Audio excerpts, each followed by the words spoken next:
व्हेरॉक समूहातर्फे आयोजित Varroc 15वी inter school आणि 17वी Varroc industrial cricket ट्रॉफीचं आज गरवारे स्टेडियममध्ये उद्घाटन करण्यात आलं आणि यामध्ये शहरातील 20 शाळांनी सहभाग घेतला असून 20 औद्योगिक संघाने सहभाग नोंदवला आहे।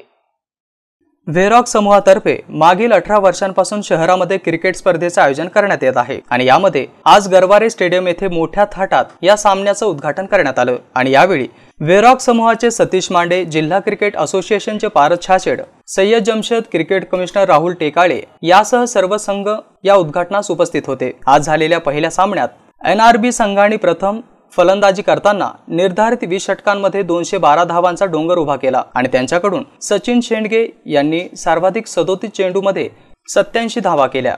212 धावांचा पाठलाग करताना स्कोडा ऑटो संघाने निर्धारित 20 षटकांमध्ये फक्त 137 धावांपर्यंतच मजल मारली।